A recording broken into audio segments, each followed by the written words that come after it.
I can watch the chat if there's any questions. Okay. I'm too tired to launch the game at the Okay, we will be live in 10 seconds. Cool. Where's our questions channel? I got it. Okay.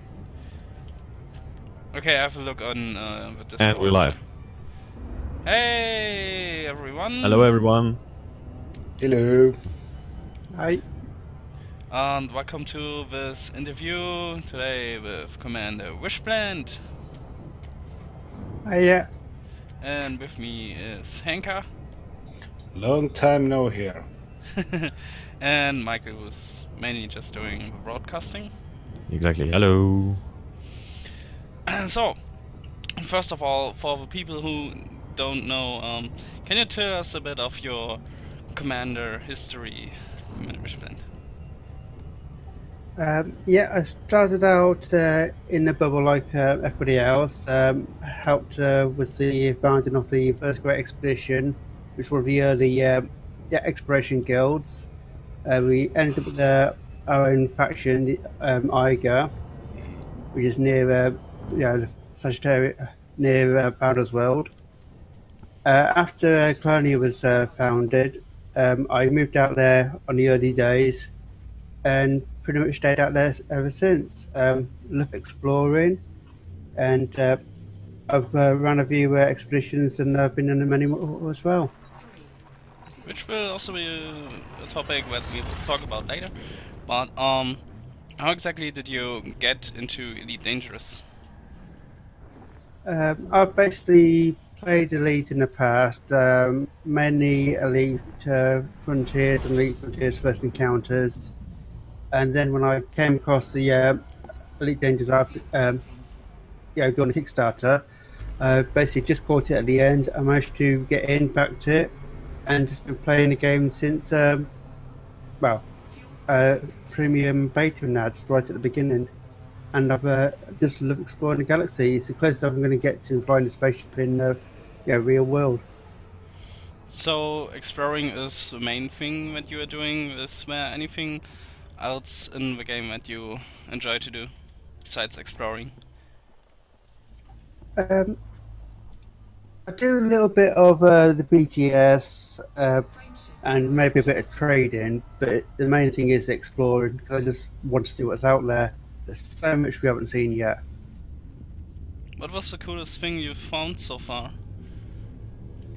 Planetary nebulas, where you jump into them and you've got like the black hole or neutron stars, and when you go in through the ringed planets in the planetary nebulas, instead of having like the black background, you've actually got the blue of the background shining through the rings, and it's such a nicer thing. Then of course you've got all the wondrous planets in that you come across while you're out exploring. Each one's different. So you actually tagged Planetary Nebula? I didn't tag it myself because somebody else got the star, but I tagged every other item in the system. And it was. I was just browsing the exploration, galaxy map, look at somewhere to go, and I saw this blue dumbbell type shape. And I thought, "Oh, what's that?" I zoomed in. I wasn't sure what it was, so I flew about 10,000 light years to just see what it was.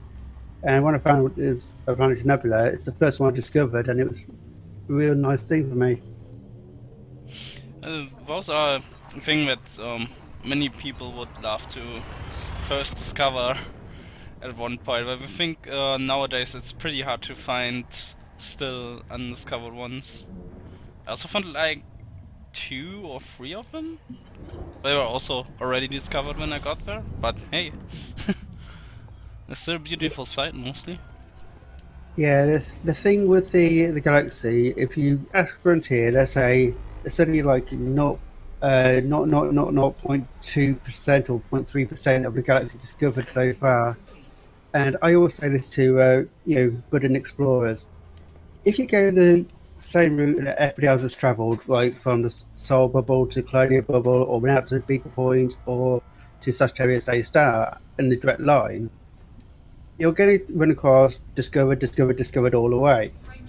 If you move in any direction, up, down, left, or right on the galaxy map by about 5,000 light years, it's a good chance you're going to get clean space. And by clean space, I mean space that nobody else has run through.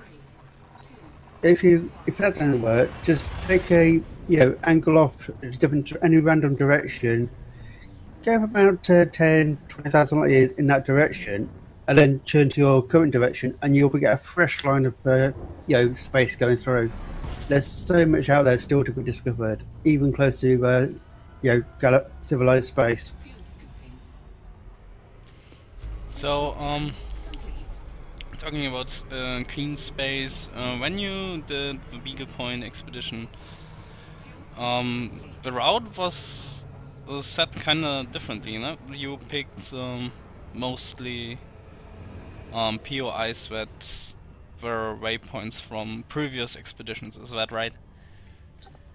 Yeah, I basically used my experience from the other expeditions. We started out in Colonia, at Enigma's Dubs Enigma, I think it is in the Colonia system, and we head out to right now towards the Great Annihilator, then up through Sagittarius A Star, and followed the Distant Worlds 1 route up, and across to the Abyss, and then across to Beagle Point. For the return trip through the Abyss, we used Route 33, passing a gorgeous planetary nebula along there. It's called Distant View in Blue. All those on Distant Worlds 2, you'll see it on the route and that, because it's a gorgeous one right in the middle of the Abyss. Yeah, actually, your expedition is still going, to be exact. Yeah, it says in EDSM that it's due to March 31st. Yeah, basically what's happened there is the main expedition is finished, but there's some players on the expedition who were slow because they had to take some time off, and they have to just keep it open so they can get the waypoints and the achievements. I mean, it says 500 participants, so... Yeah, we had to do the same with DC. We had to reopen the expedition in EDSM. Do you know if there are still some commanders en route at PPE? Yeah, there is still some. I think it was last week, we had some people finally reach Phoenix Harbour and in the Centralis system and that, which was the endpoint. So it's still trickling in. I can't say exactly how many are still out there, but I say they should all be in by the end of this. Answering your other question with regards to the waypoints, the return trip from Beagle Point to Colonia, we used the waypoints discovered by a commander called Mindwipe. He scouted out for the Sagittarius Carina mission, which was a circumnavigation. And basically, I correct myself, not circumnavigation, it was plotting the Sagittarius A arm from the start in Sagittarius all the way up to the end. It's funny also, it says in EDSM, I'm just watching the page at the moment, it says that there's 1,132 commanders dead in your expedition. I don't know which that information is based on. I think that is because the time is still running and it's tracking people that may have already returned to civilized space and doing combat and stuff. Yeah, the thing with the EDSM, it's a really great program, and the people who made it, they've done an excellent job. But the way it works is you have a start point and a finish point. If you have two different systems, like we've got here, and I started the system in Central Colonia system, then did a short flip to Centralis, the final system. I've completed the expedition. So it doesn't take into account the actual route. So when you get the ones who basically said they've completed it or abandoned it, some of them are like that, where they've actually been out on the journey. They've got damaged, or they've gone back to get repairs because we were going slowly. And because they went back and they went into Central's system, that class as like abandoned because they hadn't completed all the routes and that. But as I say, we had some really good things. But as I say, the distant view in blue, basically, you have to have the 33.3 light year or higher jump to get down Route 33. And once you go down the route, there's a slight version up and that in the Galaxy map to get to the actual system. But it's well worth it. The actual planetary nebula is around a black hole. And if you line up the black hole, so the actual star of the black hole is facing the galaxy, it looks like a polo with a white circle. Also, its system has a scoopable secondary star, so for anybody having fuel concerns going there, you're safe. Yeah, I can't remember without checking exactly, but it's only a short run up. There's plenty. If you can get down Route 33, you've got no problem. Yeah, basically.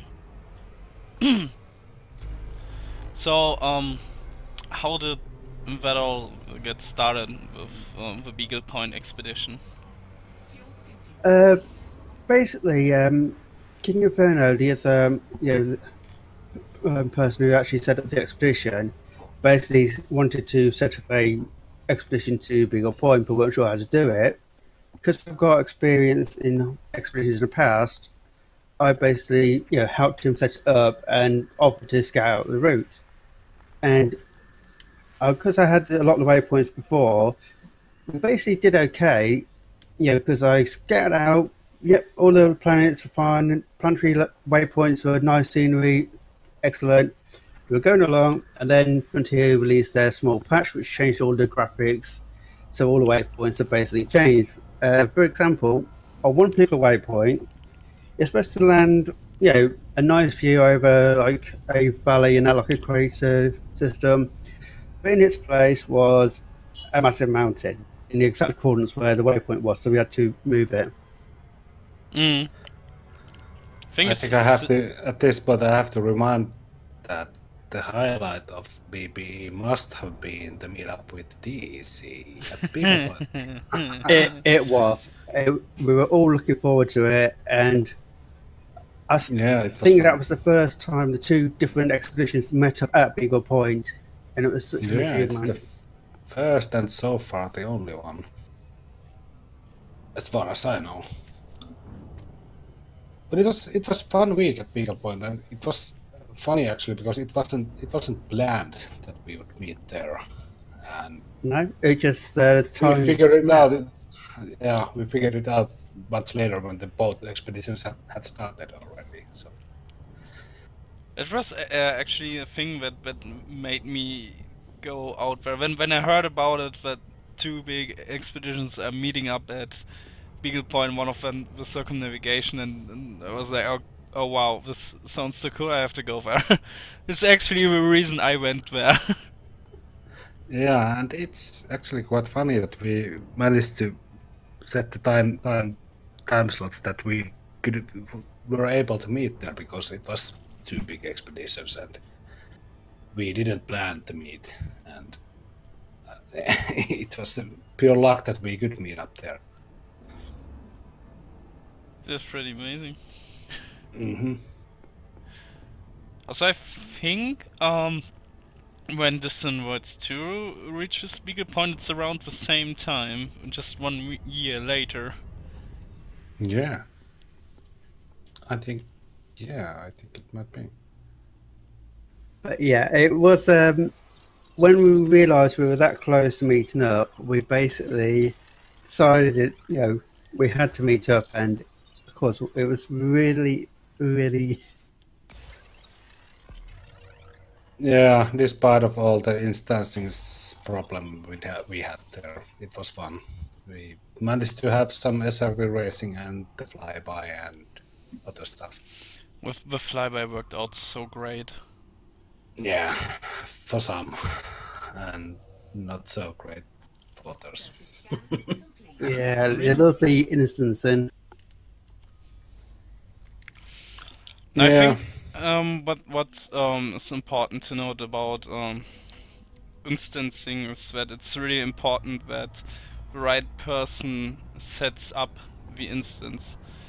It's a thing that we definitely noticed during the Synverts now, when doing this the larger meetups with the mass jumps and stuff. When a person with a good internet connection or stable internet connection and a Or decent machine sets yeah. up the instance, it works pretty well actually. Or Was then was you kind of can't live. surprised. Or also you can't live in Japan. Sorry, Tank. Sorry, Tank. But it's true. It's funny because it's true. He's listening. Tank, you should be sleeping. Damn you, man. uh, I know he's laughing at the moment. anyways, did you learn something new about exploring about expeditions when you did the BPE? is that for me? Yes. Yeah. Yeah, the VPA.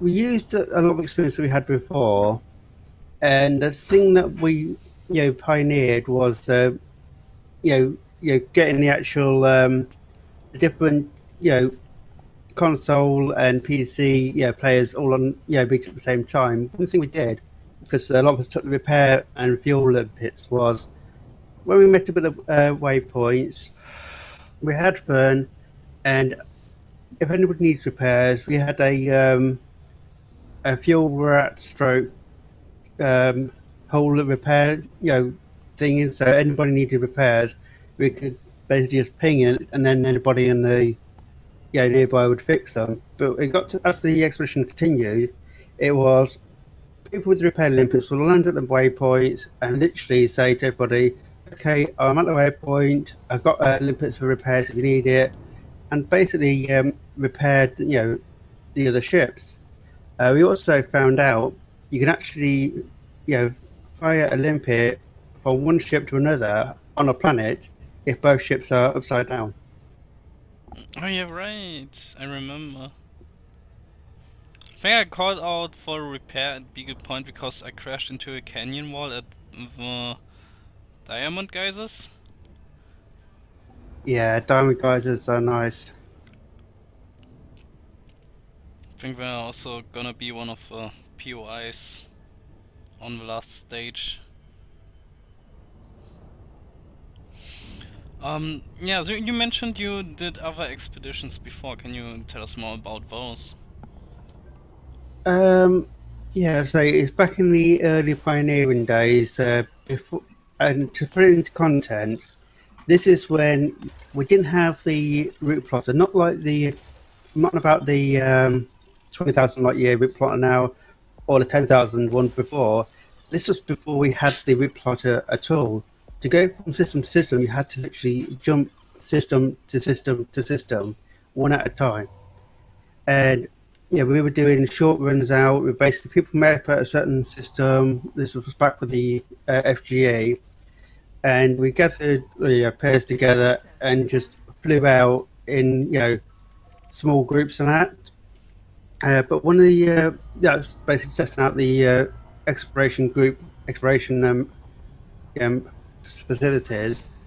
But the first major expedition project we did as a group for the FGA was we plotted the Rigor sector, not the actual sector itself because that's blocked with a known permit. Only one of a few systems got that actual tag, if I remember correctly. But we actually plotted the entire circumnavigation of it, and we actually mapped it using EDSM, I think it was, where we actually, or no, it's a discovery we used, we actually mapped the actual route go around us. It was being, plotted now with the players and that, and it was literally the first time we actually plotted an entire sector. So you were mapping the borders of a permit-locked region, or is it something else? Yeah, it was a permit lock region. If you go into the soul bubble, and you've got basically looking down and you've got such areas above you. On the right hand side, you got the Perseus Lighthouse, a magnetar star. 1,000 light years off to the right hand side is a blocked region called Rigor, Regor.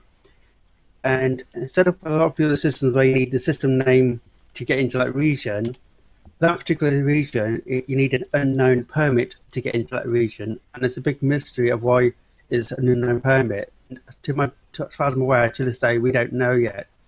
We're assuming it's put off to one side for further contact, for Frontier in the future, but we don't know. But it's the closest block region to the Soul Bubble, as far as I'm aware. What was it, Rigor? Yeah, Regor. Rigor. No, RE. Anything on? I was trying to show on the live stream, but it doesn't find anything when I click the button. Give me a few moments and I'll have a quick look for you. RE, not RI. Oh, Nagi. RE. Whoops. Rigor. Ah, okay, yeah, I see it. Yeah, it's literally you need an unknown permit to get in there. And as I say, what the unknown permit is, I don't know. It could be a lost human colony, which basically broke off in the distant past and rose to power like the Federation and the Empire, but we don't know about it yet. It could be the Thargoid system. Just notice that it's another one. pretty close to the Guardian runes that have been found. So maybe that's where the Guardian homeworld is. It's possible. As I say, it's just speculation, but it's the first one I came across which had an unknown permit required. The other one I know of which requires an unknown permit is on the far side of Sagittarius A. So, who knows what they've got out. I think we are going above that one with the Sunwards too. I'm just going over it, so nobody notices it's there. Yeah, it's when you actually look, stop and look, you see so much news. I don't know exactly where it is. I think it's somewhere around here. I don't know exactly. Yeah, permanent-locked sectors are very mysterious thing. There are a couple close to Seoul, which are probably locked for coming content, but there's also some sectors that are really far away, spread out across the galaxy. There's one on the western side here, it's called Hyponia. Let's see if I can find it right here, somewhere around here.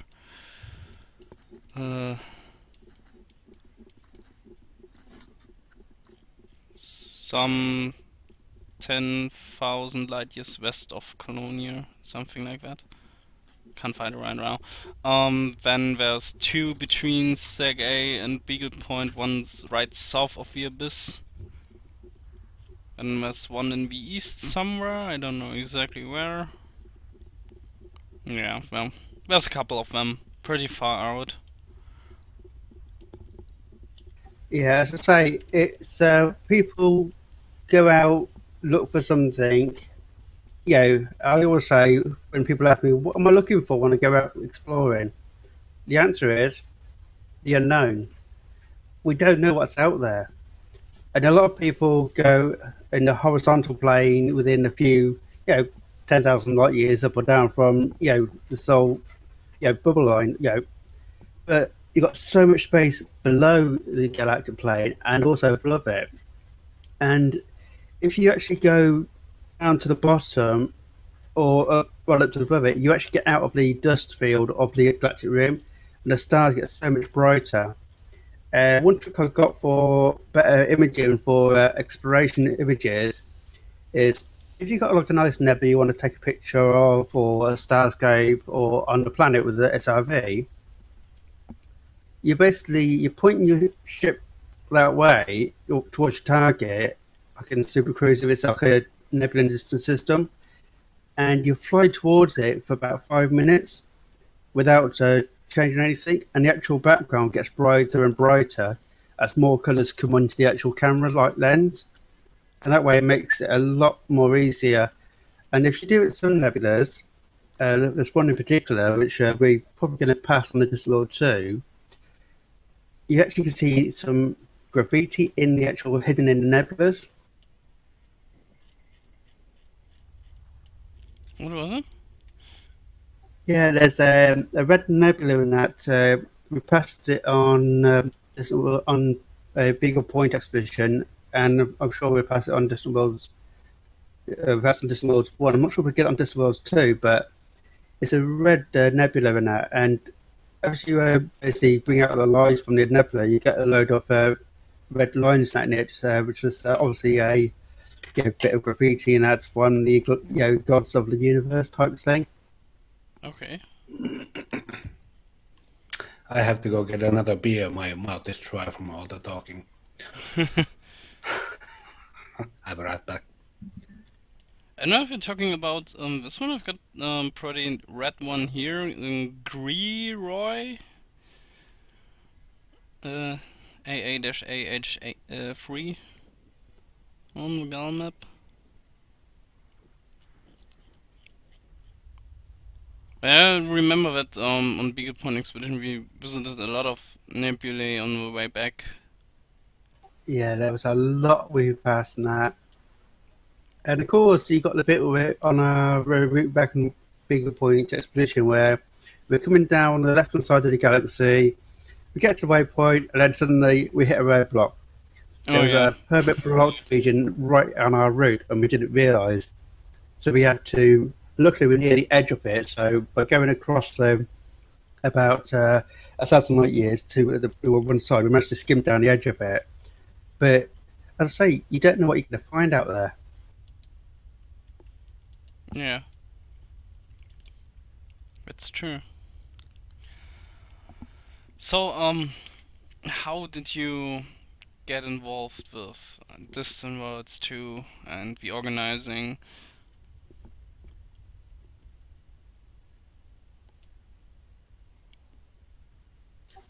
Well, it ties in with my EDRPG. Basically, I like to do the bit of the role play, tie in a bit of the background stories and that. Yes, you got all the fuel rats. You're doing an excellent job, and hull seals. Now this was too where they patch up the hulls. But I wanted to add a bit of story along the background to. Yeah, yes, we've made a new station out near Side J. But I say I wanted to build a background story that everybody can take part in. I do the in a newsletter. I do the Sudoku puzzles every newsletter, and the EDRPG is part of a role-play story that basically encompasses a big area. So the role-play story that you are doing there is focusing on about the new station and how we build it? A little bit. It's basically starts. All the EDRPGs adventures I've done so far, part of the Emma Storm campaign, has been recorded now on my YouTube channel and Twitch. But the actual roleplay side encompasses the bandits versus the Fleet Defence Force, which has been going on during the expedition, which is fighter combat. and also a bit of CQC. That focuses around discovery of gravitational anomalies and damaged escape pods that have been found with a message written in an unknown language. That also ties into the campaign on the EDRPG, where you've got a group of commanders basically running an adventure out, and I'm actually adjusted the adventure to pick up what's happening on the actual expedition. So if something interesting happens, say like we're going along the expedition, and suddenly we find this mystical world now with loads of unknown life or big lightning storms and that, then I'll adjust the expedition accordingly. But there is a puzzle hidden in the whole thing, which I'm hoping the community is enjoying. How's the story going with Ed RPG so far? So far, it's doing okay. When it first started out, the commanders basically managed to get some information about this prototype and that, which some people were working on in an abandoned facility. And basically they progressed on to basically finding out there's some people called hunters, which are looking for these things called crystalline keys, which is sort of a crystal key with a number centered on the side. They currently got 4 keys, and as they progress through the story, they basically found the person they had to find, which basically said where the station, the ship they had to acquire was, and basically when they basically found it to recover it, unfortunately for them, it had a AI in it, and they released the AI on the galaxy, and in the process they got trapped on the ship. As they basically left that ship in the next episode, which has just been aired, they came across an unknown ship fighting outside their station, which is near where the fleet is at the moment. Oh, sorry, near the Explorer's Anchorage, where the fleet was, I should say, because it was last week. And the ship was an aft winder. That's ASP winder. And after they fought it, basically the modified asp, which it was, broke down into 2 sidewinders, which were controlled by rogue AIs, and they managed to defeat it. And that's pretty much where the expedition's got at the moment. Well, the campaign's got. All they've got so far is when they went back to the station, which is on the megaship near the Anchorage. I think it's Grimm's something. I'll have to check the actual name. Grim Pioneer? Yeah, that's the one. Basically, that's where the headquarters is of the Galactic Recovery Agency, who was the people who hired them to get the actual, Rubelite asp ship, which they accidentally released on the galaxy. But when they came back, the actual station is in quarantine, and there's absolutely no power to it. On the next adventure, they've actually got to go into the station, find out why the power's gone, and sort the issues on there. It's going to be an interesting episode for them. That sounds Rogue AI. interesting. We know that AI are forbidden by Pirates Federation for a reason. It's been quarantined, the station, because of a certain drug on the station, and transmission got sent out before it went dark. But get more of that on the actual adventure and that. So if you're interested in see what's actually on the station and why it's gone quarantined, you'll have to listen into the actual EDRPG campaign adventure. Will there be a written version on the story that people could read afterwards?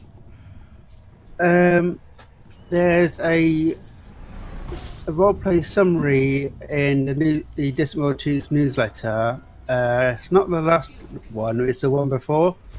But that's up to when they, got trapped on the ship before he escaped and had to fight with the Asteroider.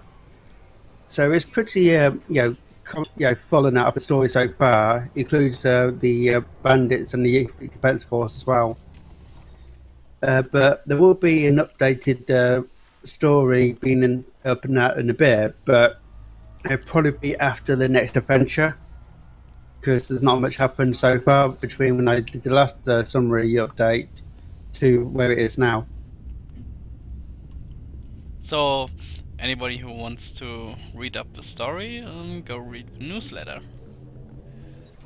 Yeah, and if they wanted to actually watch the adventure as it took place, as I say, I've got it on my the EDRPG Distant World 2 campaign is actually on my YouTube channel, which I'm just sharing you the link with, if you wanted to share it.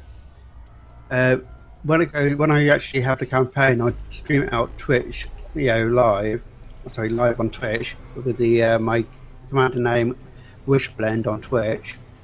But if you miss the actual event when I'm streaming, I'll basically upload the video and that afterwards. But I will, give you a warning. Most of the adventures are around 2 hours or 3 hours long. Yeah, I can throw the link to your YouTube channel to the chat. And I think there's 1, 2, 3, 4 episodes at the moment. Yeah. I also put the link in our announcements channel, so for anyone wanting to check that one out, you can just click there and Yeah, I watch. can. Oh, it's there.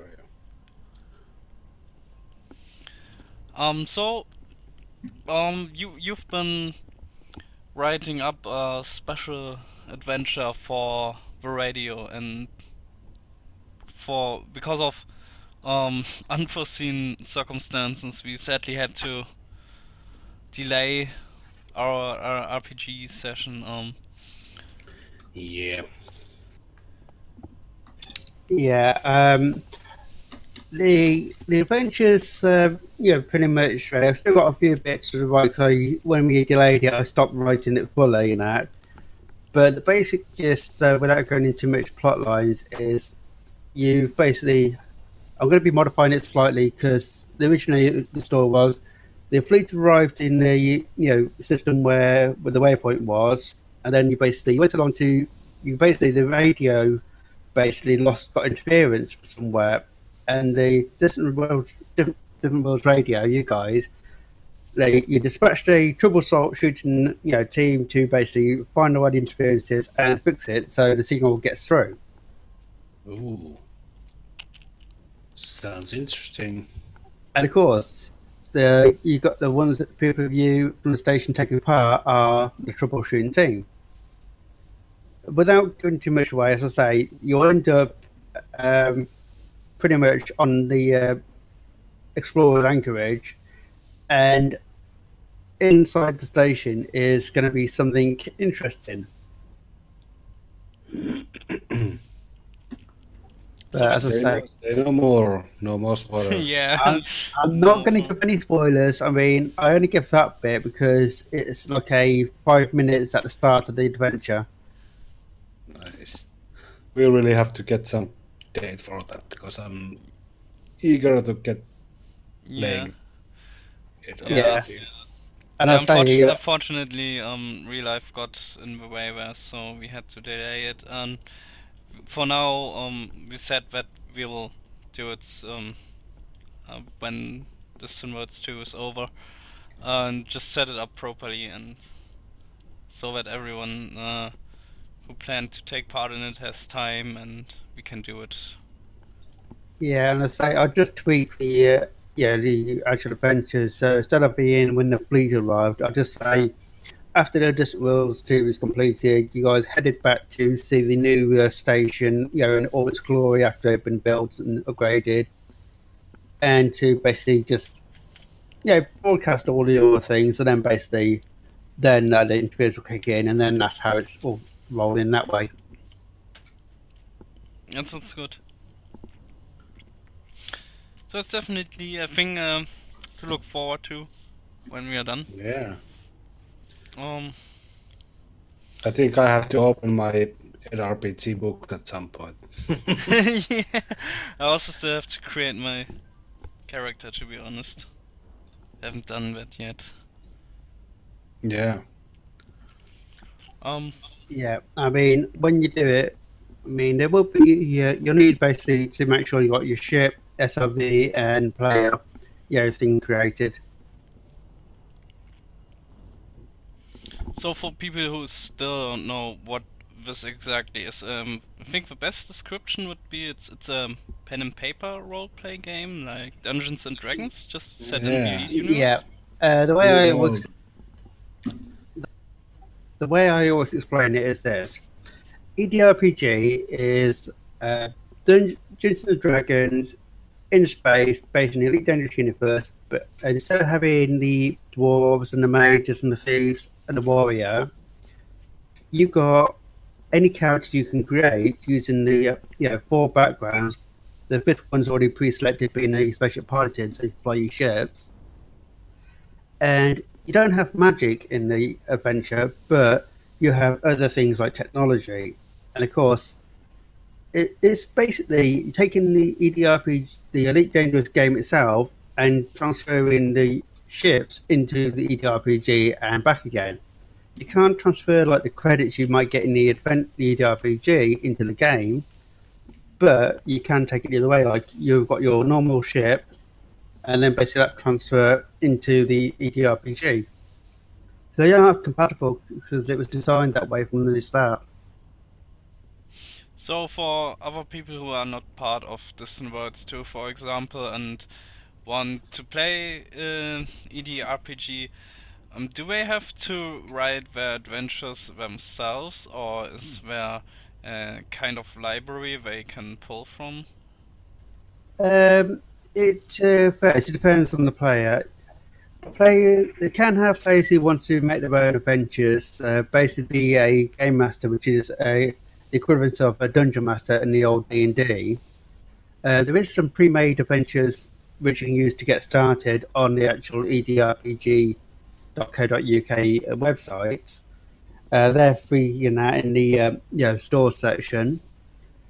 If you basically just wanted to get an adventure yourself, but you didn't actually want to create your own adventure, there's an unofficial Discord. I think it's the unofficial EDRPG Discord. I can show you the link with it. But they basically have a lot of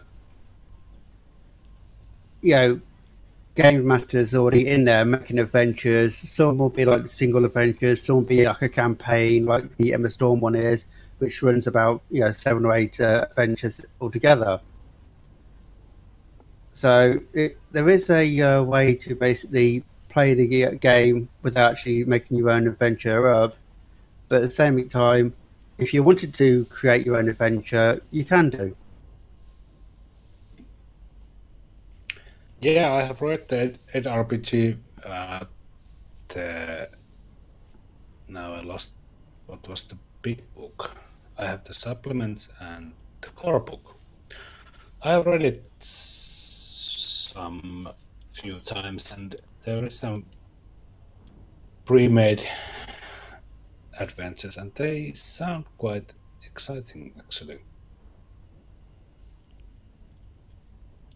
Yeah, as I say, if you want some free stuff now, you go to the edrpg.co.uk website, go along to store and drop down to the free stuff, and that's pretty much it'll give you some adventures like EDRPG sample adventure, the worst intentions. There's some counters you can get for tokens that you can cut out.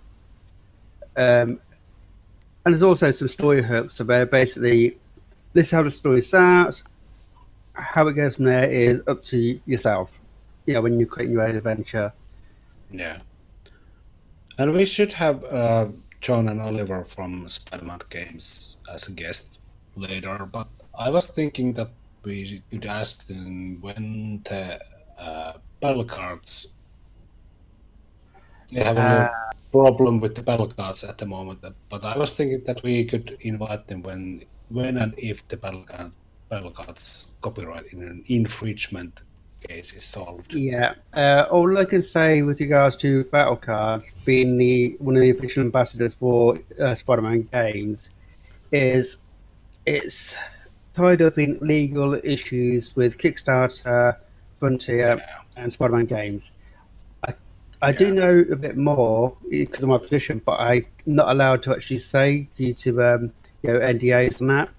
Yeah, that's fair. But whether John and from Spider-Man Games will actually say a bit more.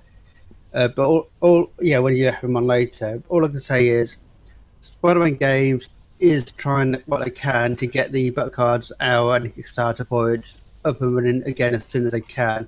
But it's literally out of their hands at the moment.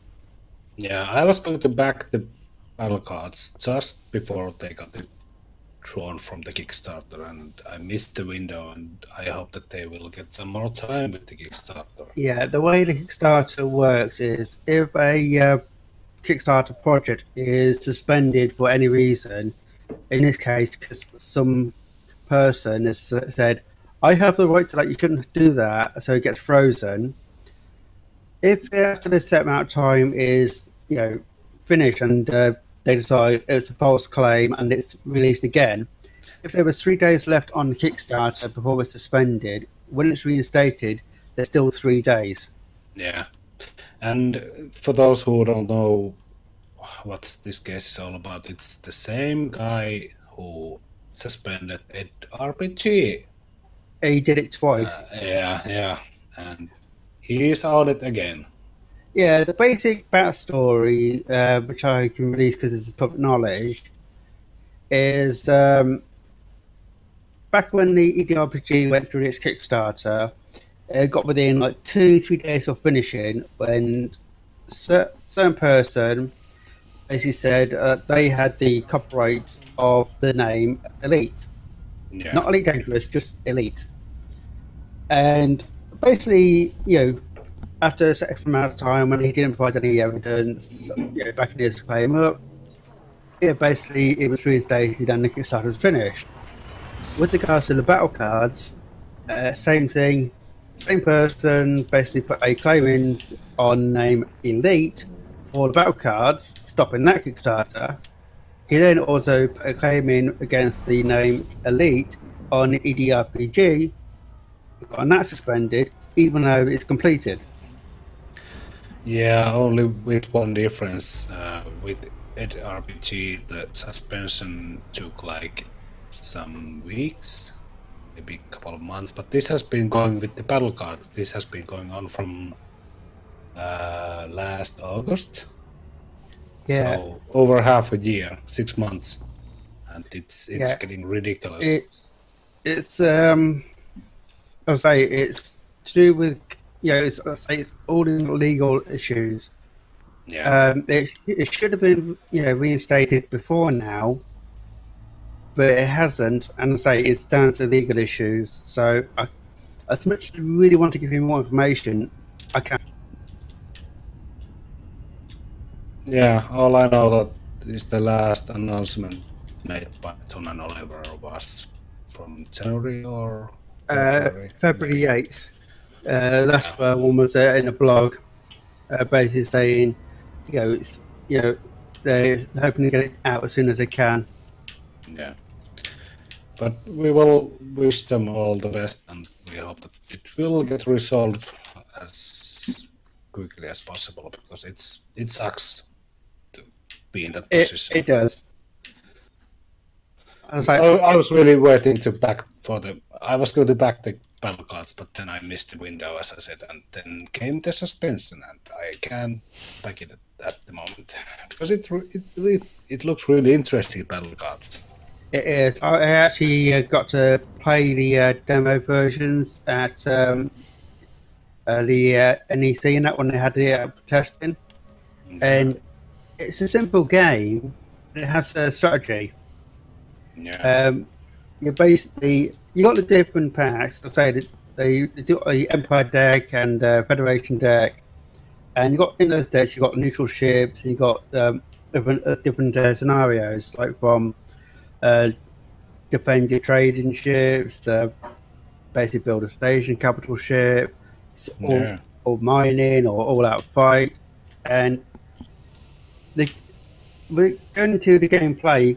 You basically speed, weapons, and the faster the ship. That means they go first in the thing. Yeah. And as I say, they got fixed and gimbaled weapons. Where if they're fixed, it's a guaranteed hit. If it's gimbaled, you roll the dice. If it's so many numbers, I think it's 3, 4, 5, you get a hit. If it's like a 60, you get a hit. If it's lower, you don't snap. But you have to look at the actual rules when it finally comes out again.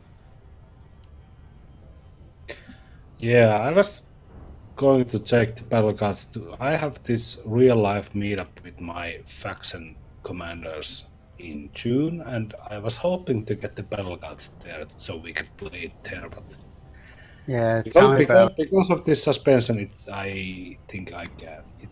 I don't think that it will be out in 2-3 months. So yeah. I've been waiting to get them to demo them at a LaveCon and that. I was hoping last year, and I'm hoping again this year. But I say same as you guys. I just got to wait for the Kickstarter to be reinstated and that. yeah, I can put up the link from the gameplay of battle cards to the Discord if anyone's interested. Yeah, sure, put it in. So I got a game mechanical question from Commander Flarenog. What happens if your character dies during a combat scene roleplay-wise?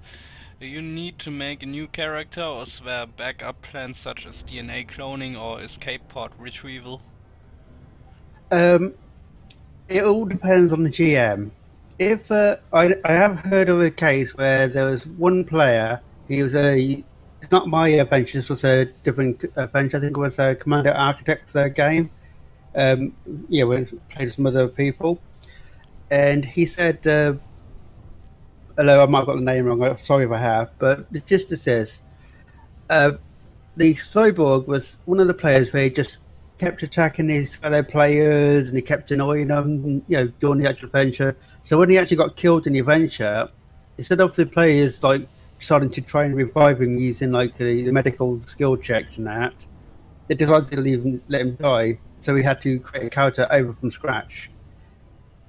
With regards to ship combat, same. We've got a rebuy thing where you basically can bring the thing, ship back and that if you've got the money for it. Usually, if the ship gets destroyed, you rebuy, or you basically have to buy a different one. So not the end of the day if you lose your character. If the GM's willing, he will let you, respawn the character. For myself, for the Distant Worlds 2 Expedition, I've basically got a game rule where if the ships are destroyed in the EDRPG Distant World 2 campaign, I basically say that they've not been destroyed, they've just been disabled, and then the Distant World 2 fleet mechanics will come along and ship up for the next adventure. But as for the individual people being killed in the adventure, they've been killed. It depends on the GM. They can say that the players managed to recover the body, or they had a clone issue somewhere, or it might be they just need to redo it. When you're playing a game, you got a thing called karma skills, karma points. If you're basically going to get a certain death, you can spend this karma skill called Escape Death. It takes all your karma points, but it keeps you alive in the game. If you've got no karma points left and you die, and nobody will revive you in the group, then yes, you'll have to create your own character, another character. But it all depends on the GM. Alright. I guess that is the answer. So, we've mentioned before that you've also said yourself that you got some experience with the BGS, and that is of course because you are an ambassador of Colonial Citizens Network. So, I'd like to talk about that now. What exactly is the Colonial Citizens Network? Okay, the Colonial Citizen Network, or CCN for short, was basically it was founded at the start of the Colonia sphere. A bit of a history for Colonia. Going back to Distant Worlds 1, Distant Worlds 1 fleet went out, heading out to Bigger Point, then Jax, the cybernetic bar man with his own station that jumped around, basically decided he wanted to go to Bigger Point. So there's a community goal where a load of people gather a load of fuel to give them the fuel to jump out to Bigger Point. At the same time, players wanted to sabotage the jump, fed Jack Station a load of UAs, the unknown artifacts as it's called at the time. That basically caused the station to get fluctuations and malfunctions, so the actual jump failed in that he didn't make it to Bigger Point. Instead, he landed at a system in a nebula not far from the Sagittarius A. I think it's about 10,000 or 13,000 light years at direct line out from Sagittarius A to the Colonia bubble. When it was first discovered, it was discovered by a player who basically was exploring deep space to basically find somewhere to go to explore. And he actually had the galactic map filters to show civilization. And he just came across this one spot which had about, I think, 8,000 occupants on it in the middle of nowhere near the core. So he flew out there, and even though it was a different name, he instantly knew it was a big, Jack Station. The call went out to the community to basically fix the Jack Station, to bring it all up to operational standards, and the community, they petitioned Frontier to basically, instead of moving Jack Station, to turn the region into a new bubble. When the Frontier agreed, which changed what they were going to do with Jack Station, the group of players basically created a Discord channel, a server called the Colonial Citizens Network. The original idea was to basically be a focal point to help people come in, find the area, settle the area, and basically all factions. At the time it was computer factions, but eventually it went into player factions. Coming out through in a process. But the idea was to basically get every individual faction there basically work together to basically keep hostilities down as low as possible, and basically work differently to basically have a safe port in the storm for explorers. There was a bit of disagreement with some of the new factions coming out, and the CCM, so they set up their own Discord called the CEI Discord, which is the political factions side of the Colonia region. It's not a faction itself, it's a council as such, where different groups can basically talk to each other if they don't want to talk directly. So after a little bit of time, the Colonial Citizens Network basically asked Frontier to have our own faction in the area, because we're basically there from the beginning and setting up the actual the area. And then we got our own system like everybody else, and now we're just focused on our own little area and just helping others out nearby. We've got currently own two systems, the TIR system, which has got an engineering, and we've also got Centralis system, which has got its own megaship, which I managed to win a lot of part of one of games at Lake last year. Yeah, it's called the Masked Rose. And how exactly did you get that one? Basically, at LaveCon, if you go to any LaveCons, they have a like a big quiz where different groups compete against each other on like general knowledge, elite based. And I was part of the Spider-Man, team along with John and Oliver. And luckily for me, as part of the crypto location search I do for LaveCon, one of the questions I had last year was list all the exploration ranks, combat ranks, and trade ranks. And some of the questions actually lined up perfectly. Through the actual course of the quiz, basically, Spider-Man Games won the quiz, and the prize was to basically name a station. So they basically got a mega ship, and they basically named it Damas Rose, which is actually based on a card in the battle cards, the RPG battle cards. So And that's the link to that. yeah, that links into that. And as I was on the team, I basically said to them, I don't mind what you name it, but can you please place it in my home system, Centrilis? And they said yes. So that's how the megaship ended up in Centrilis system as part of the prize. It's orbiting a cheese ball planet. Yeah, it's a yellow planet. It's a weird one to look at, but it looks really good with the megaship inside. Also makes the mission running so much easier in the system when you got a mega ship to dock to. It is. Instead of going down on Centralis A3 where the other station is located, a surface port called Phoenix Harbor. Yeah, I also at LaveCon last year, I basically asked the Frontier dev team basically to provide starports at all the player factions in Colonia, because every single player faction to that point, they had the stations on a planetary basis, but they didn't have any shipyards to land their ships at.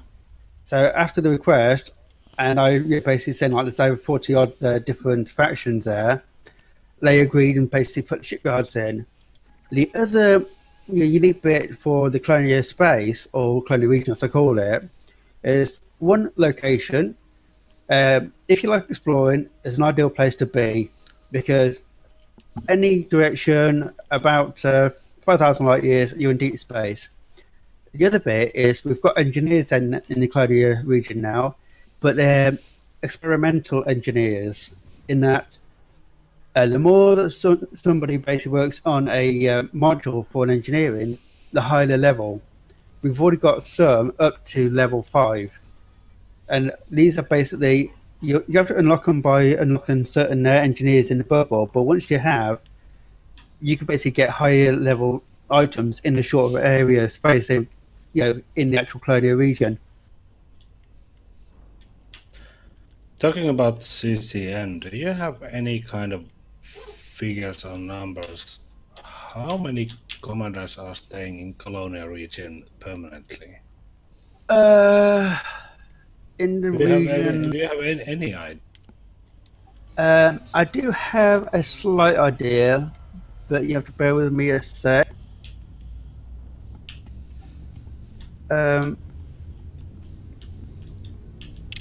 Because I know my alt commander is staying permanently there, although he is at the moment exploring, but he is living in Colonia because of the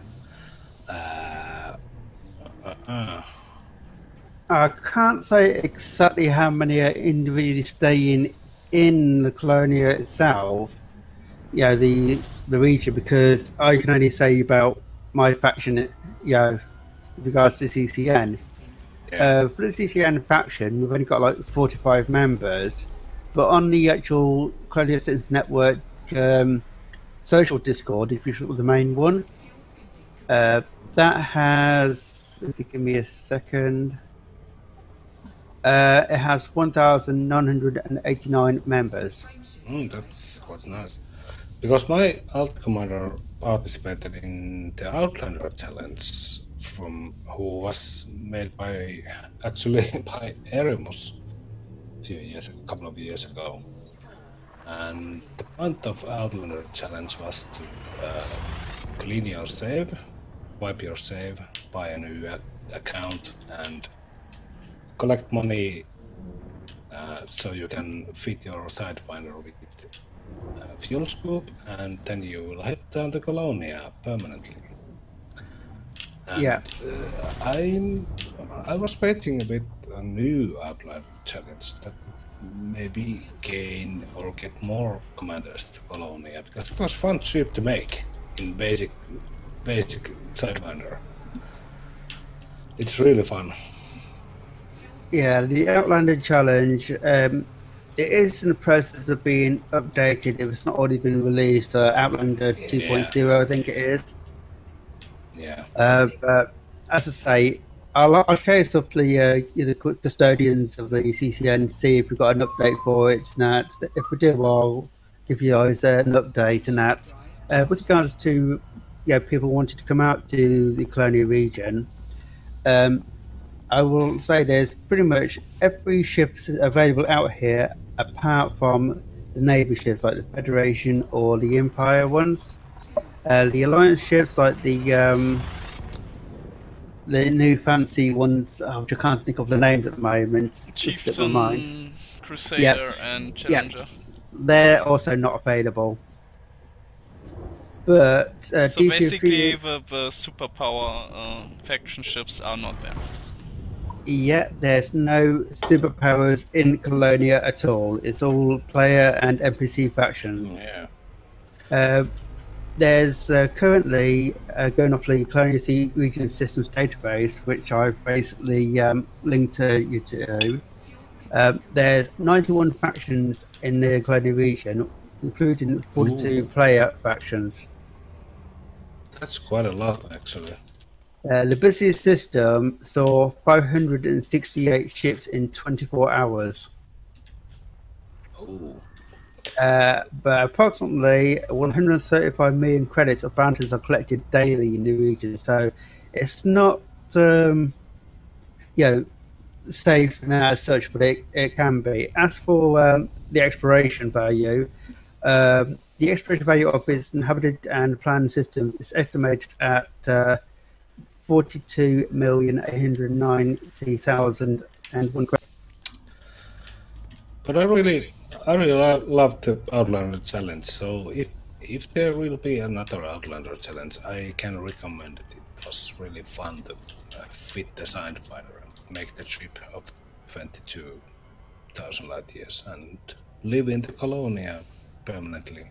Although my commander hasn't been there much, he likes to explore here and there.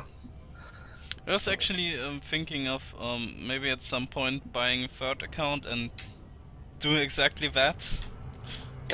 Yeah, because it was really fun. It So was made by Erimus. I just dig out the forum thread by Erimus, and it was 2016.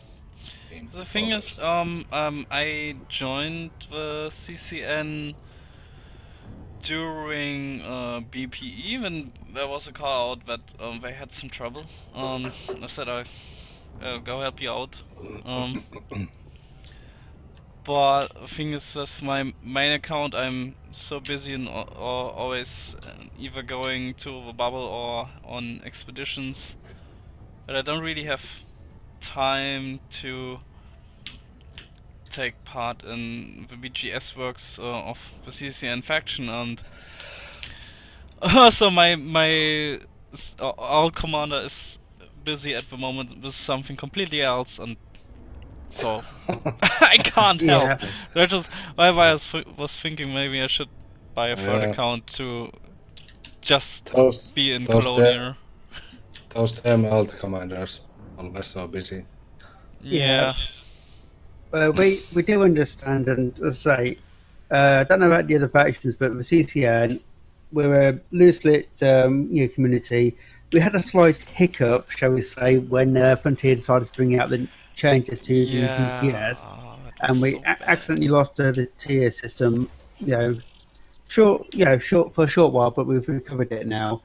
But it's the BTS. It's if some people like working with it, it's a lot of fun behind the scenes. But you don't need to know about it or do it if you're not too worried. Yeah. But it always feels bad when there's a call for help and I'm like, yep, sorry, I can't, I'm too far away. Yeah, I mean, I'm at Day. Actually, no, I'm at Goliath Rest, I think, at the moment. The one after, the community. Do you think, Wishblend, that Frontier has used all the potential of what Colonial region has in terms of generating some player events and stuff out there? Because I think that sometimes I feel like Frontier has forgot about Colonia completely. To sum up your answering your question in a couple of answers is they have not forgot about it, because every time I go to LaveCon I'm always pestering about improving Colonia.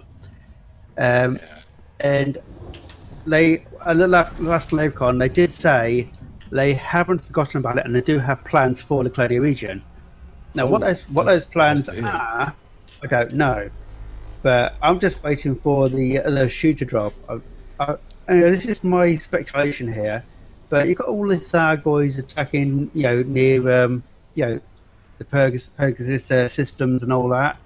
I'm just waiting for something else to come in the far side of, Colonia and basically bites us in the backside.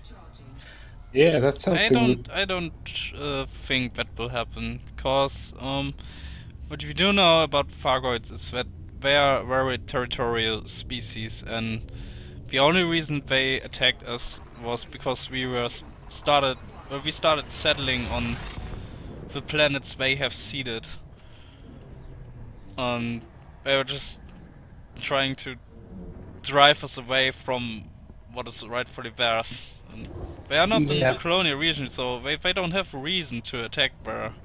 So that's why I think that won't happen. Yeah, the thing is, though, I didn't say Thargoids. I think it's going to be something else. I mean, going back to a comment that I think it's the founder that made it when somebody actually asked him a few years back. They said, "Is there alien life out there?" Was before we had the Thargoids confirmed and everything. And the answer was, there's more than one, intelligent life out there. Now, we've had humans, we've got Thargoids. The Guardians, we haven't had any intelligent Guardians so far. All we've had is sentry drones, which could be an automated drone. Because we're supposedly all dead. And from what we know.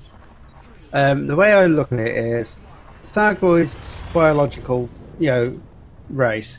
The Guardians are a technology race. I mean, there's got to be more out there. I mean, we don't know what's going to come. The thing is, from what we do know about the Guardians is that they have these AI constructs that at some point decided to wipe out the main Guardian race, because they were like in constant war, and yeah, I was thinking it's just better to get rid of them. Well, the thing is, those ruins that we found, those are not cities or anything, and it's just small outposts, and so there has to be something bigger somewhere. And as you say, if those Guardian ruins are near the Rigor sector, maybe the Guardians' home systems in that sector somewhere. Yeah, right. All I can say, if the Thargoids are going to wipe out the human race, they better damn it get to it, because I'm bored to death. One thing I think, it's like dozen stations on fire at the bubble, and you can still fly there in peace and no one attacks you because There is a paper that's been released by the children of Raxla, talking about conspiracy by basically some secret organization within the elite pilots of the Pilots Federation that is trying to lure out the Klaxians, one of the two Fargate races, Fargate factions, into the bubble to do exactly that, to wipe out humanity, while a few selected individuals will take refuge at Raxla or somewhere else. Yeah, as I say, the Thargoids are an interesting, race, and I will say for people who might be asking in a minute with regards to the EDRPG, are the Thargoids in there? The answer is yes. There is a section of Thargoids in the EDRPG, and there's also additional, ones which have been made by the fans now on the unofficial Discord. There's also a section on rogue AIs.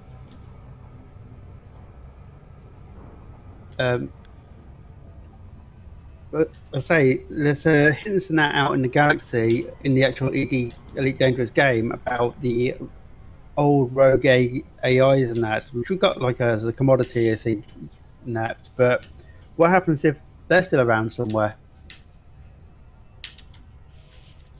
Yeah, I think some months ago there was also a Galnet article, but I don't know what happened there. There was something about AI, I can't remember. A drill went rogue and disappeared somewhere, and then they found it. Yeah, but there's also, just going back a bit, there was that ship. Basically, it was I think it's Jackson's Memorial. Basically, but there was no identity on it. It was like a ghost ship.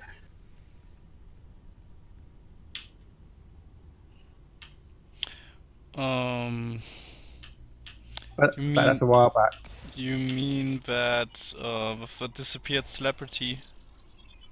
No, it's before that. It was on the Galnet news a while back. I was gonna say, because that one turned out to be a fake. Yeah. With regards to the celebrity disappearances, all you got to do is look at the leader of the Federation, the person who disappeared then returned, and she said they were all out there and that you just can't see them. I'm really hoping that Frontier will do something about lore in game that is also tied into some gameplay and changes within the game world. Because at the moment it is pretty quiet, apart from the sudden new. I don't want to say hype, but the topic of Raxla has come up a lot in the past weeks, somehow. Yeah. I don't know how exactly that happened, but it's been a thing. Raxla appeared again because of the appearing in the Galactic Encyclopedia thing. Yeah. If honestly, if they didn't put it in there, the community will say the Frontier are hiding it. And when you ask Frontier, all I say is, it's out there, you just haven't found it yet, and we're not giving you any clues on where it is. Yeah, exactly. Well, the one problem is that Base is so slow with the storytelling. Yeah, that's what. Also, there's a discussion on forums about that.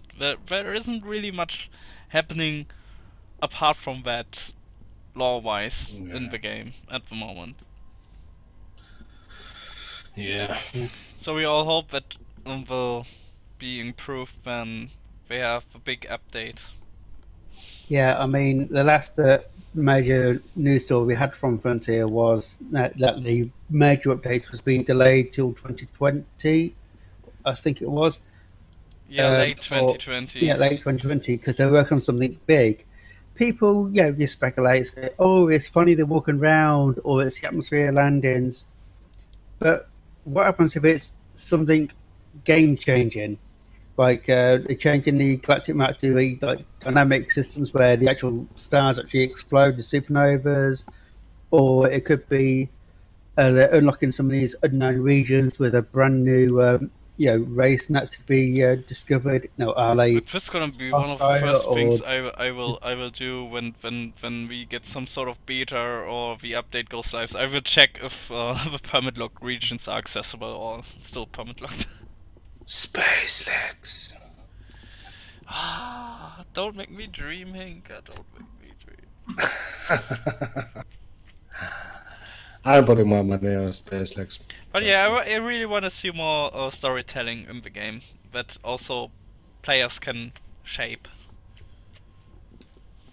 yeah. I mean, people say Frontier doesn't listen to them, but if you actually look at the background, they do listen, but they have their own plan. Now, if what you basically asking for appears in line with what they want, or they decide, yeah, that's a good idea, we can actually change what want to do to what they want to do. Just look at Colonia. Originally, they had their own plan for Jack Station, but they changed it. And then there's basically a few other bits and bobs have changed. They do listen. Well, sometimes. Yeah, other times they say, we're not telling you to go away.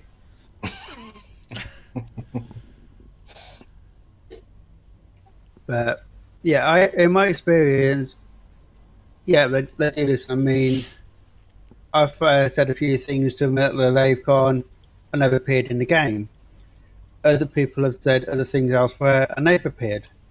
So we'll have to see how it goes in the future. But all I can say is the next year and a bit might be a bit slow on major storylines. But just think, last time they had something big working on, it was the planetary landings. I mean, they came out of nowhere.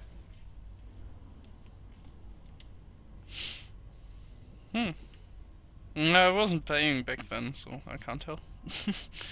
Yeah, no, we were just flying along, and then basically it was at LaveCon, I think it was the original trailer. Basically, oh, we've got something to show you, and you've got the ships coming along. I think it was a Cobra. I think it was two or three Cobras with these spiky pirates. Ship kit flying along, and then going down and down, and actually then finally landing on a planet. That was such a buzz now because we weren't expecting the planetary landings to come that quick.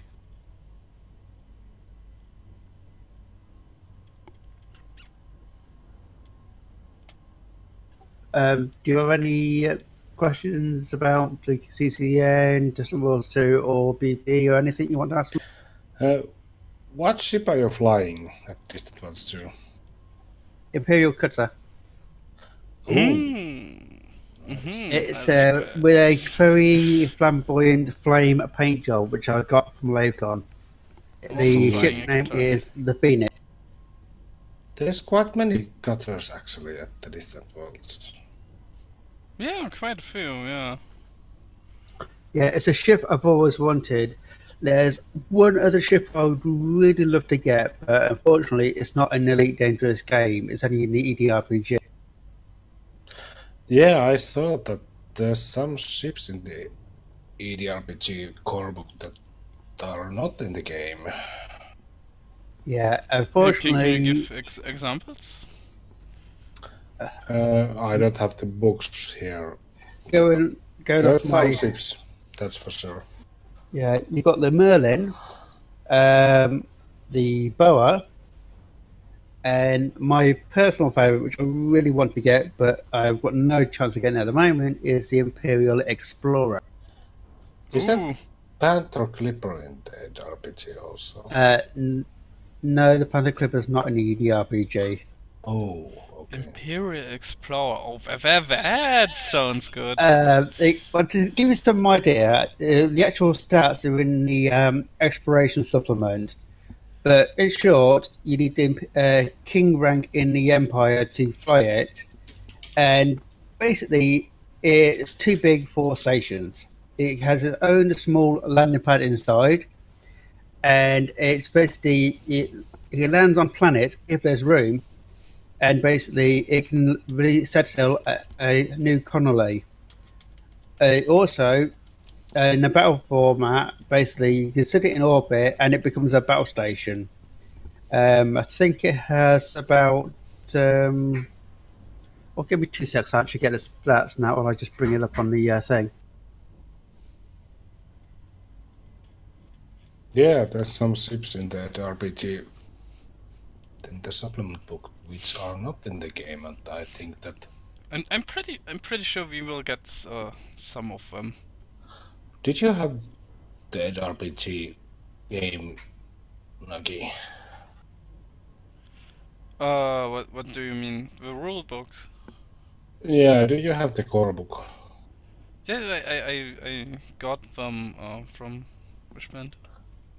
Yeah, because there should be some there should be some ships in the core book also, which are not in the game. I'd have to look it up. But I think what I've heard from another interview with Flanagan, I thought it was, when we're talking about ship releases, they said they'll always try to pull from ships they had in the past, or that are basically already there in universe, and on one side, and on the other side always try to think of completely new ones, so we got a bit of both. But they create some completely new ships, and they also always pull from ideas or ships that have been in past games and rework them, and so people get a little bit of nostalgia and so on. So I guess they will at some point also put some of those ships we just mentioned in the game. I basically just clipped out a copy of the Imperial Explorer and put it in the our chat so you can see it. It's got the normal copyright issues, but I'm sure you better post it just to drop the image. The stats on the Imperial Explorer is it's a huge spaceship from Gutamia. Dimensions are length 226.3 m by width 91.2 m with a height of 85.7 m. Comes with a crew of 22, 60 passengers. Weapons is 1 huge mount, 5 large mounts, 2 medium. It looks like a dinosaur. Yeah, it is a monster. So perhaps it's too big to fit through the maze slot, so we have to. This one here, it doesn't go in a slot. It sits outside, and it uses a small ship from its small internal bay to basically land and take off. But I think that would be a cool thing if Frontier introduces bigger ships and some external docking method. Available Panther Clipper would also be a huge ship. Give you some idea of the cost of that Imperial Explorer. In the battle format, this is with full weapons and shields and planetary vehicle hangars and everything. Cost is 1578960 credit. Oh. Was it 190 million or? That's a billion. 1,578,960,000. Holy crap! As I say, that is it's one comma 578, 960, 31. Ooh. That's a big one. that is Yeah. that is expensive. But by the way, Something to work there's for. in the Ed RPG core book, there's also a different kind of SRV, which is not in the game. Yeah, it's a prowler. Yeah. It comes with missiles. And Oh wow! thinking of that, John and Oliver or the Spider-Man didn't invent those from their own heads. I think they have the frontal approval for those. So I think we might expect something like along those lines in the future, maybe. All I can say is the official, thing is all the things you see in the EDRPG. Not all of them will appear in the ED game, Elite Dangerous game itself. Some will, others won't. Yeah. One can only hope. We can hope, but who knows?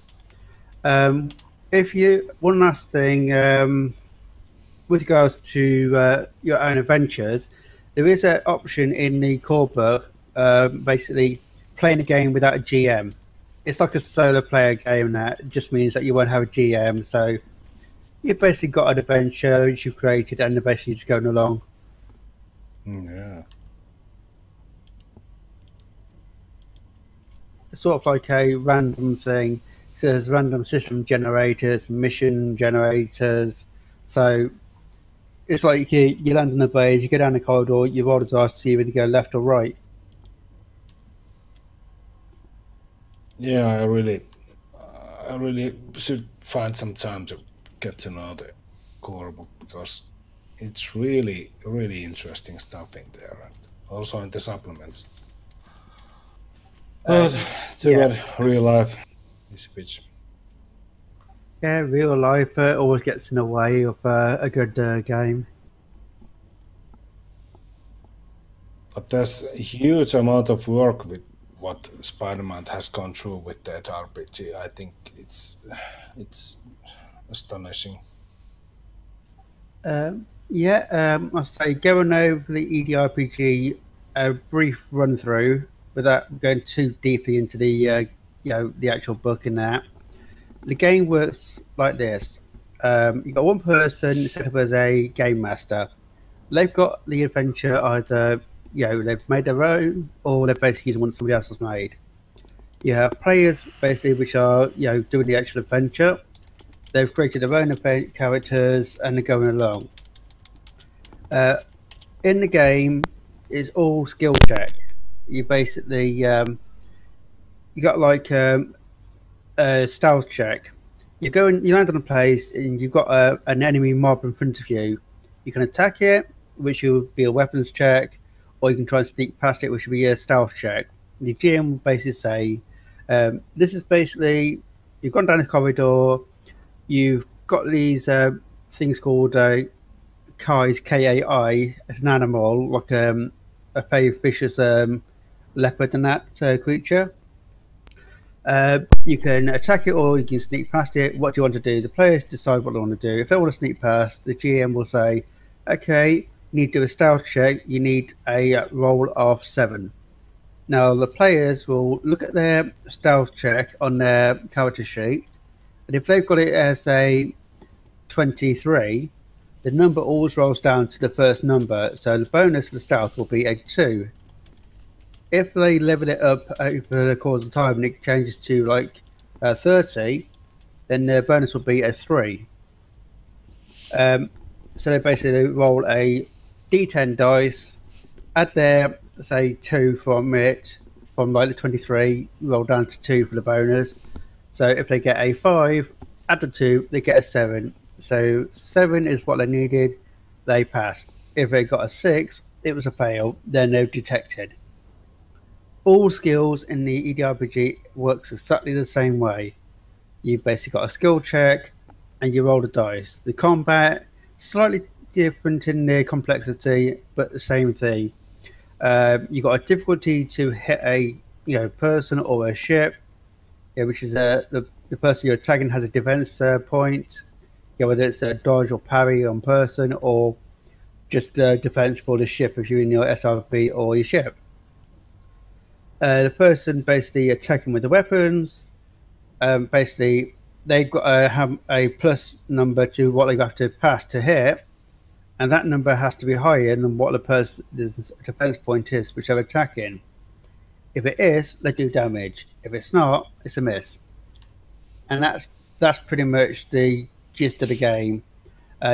You level up your characters by every time you use a skill, you put a line to one side, and you add 1 point to it. At the end of adventure, you'll get adventure points, which the GM will allocate. And once you basically go over the threshold, like in your rank, your elite ranks from novice going up to expert and so on, all the way up to elite, you get more health points, which is endurance, and you get to assign another karma skill or karma points depending on what it says in the core book. And that's pretty much it. You do the adventure, you get the points, you level up, and your character gets stronger. You can get money to buy other things. You do have between adventures, trading or exploration, sort of like I've gone off and done this between the adventures, so you get extra money coming in. And I say there is a lot more to it, but that's the basic core points of the game, and just have fun. Yeah, I think there can be like adventures without even combat. You can make any kind of adventures in the RPG. Yep. If you want to basically do a trading, adventure, you can basically say you're starting up in this system. We're doing a trade run and that to basically go along here to this other system. We're asking you to basically just transport some goods between A and B. You don't have to worry about protecting your ships and that. We've got you're flying in a convoy and there's ships already protecting you on the thing. So then in that situation, the players decide what goods they want to pick up and basically what they're going to sell. There is a trade bit in the core book, but in the Super Traders supplement, there's a whole lot more, which involves like black markets and illegal goods and that, as well as the normal goods. Yeah, no, you really got me into it. You have to open the book someday. I'm really waiting for our radio stuff adventure. Yeah, I'm looking forward to throwing a few things your way.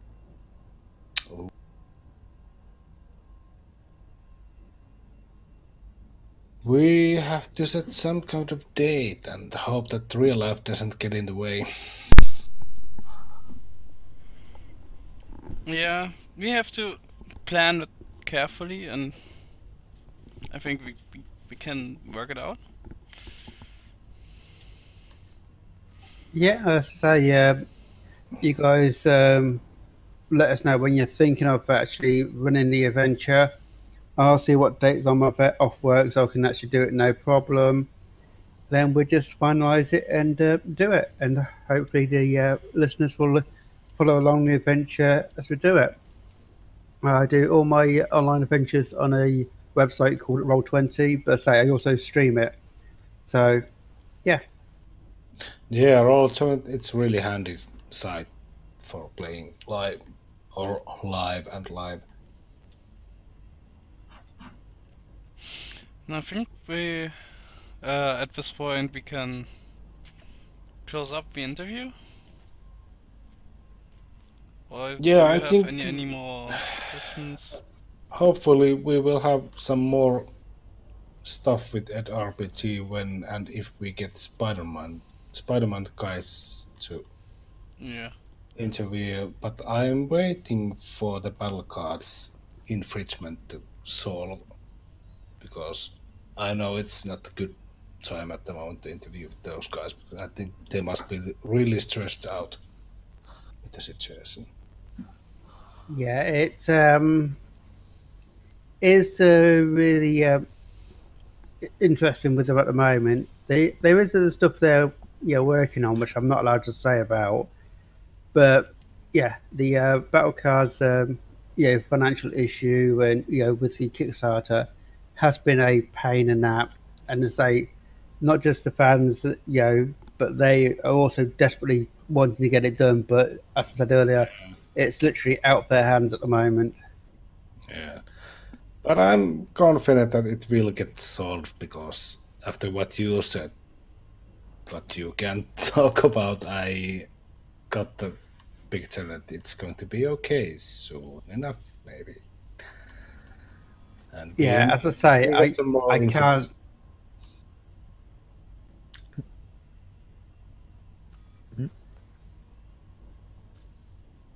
Silence. Alright. Yeah, the deathly silence. Never good enough. Yeah, I was just saying that we hope. Yeah, as I say, all I can say is keep an eye on the blogs on the EDRPG. If you're on the FGE Facebook page or the CCN Discord, as soon as I get info, I post it out to those locations. I'll let you guys know as soon as I know anything else now. But yeah, as I say, we just gotta wait and see what happens. Yeah, I'm following the NRPG Facebook page and Discord. I have the news as fast as I can. So yeah, same thing. As soon as we get anything, we post it on the EDRPG Facebook, also the Discord and everything. So as soon as we know, you guys know. yeah.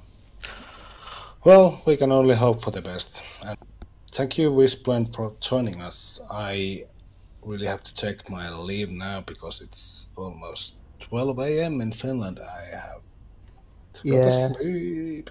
It's 20 to 10 in the UK, and I've got to, pretty much go as well because I've got work in the morning. Yeah. Oh, we are pretty much in the middle. Yep. You're right between you two. Sandwiched. Yeah. Yay. Yeah. Alright, Anyway, thank you for tuning in. Thank you for being here. Commander Wishblend. yeah, it's been a pleasure, being with you. If you guys want us on in the future, just let us know. Yeah. Thank you. All right, then thanks everyone for listening, I think. Yeah, let's say goodbye. I will close down with some music.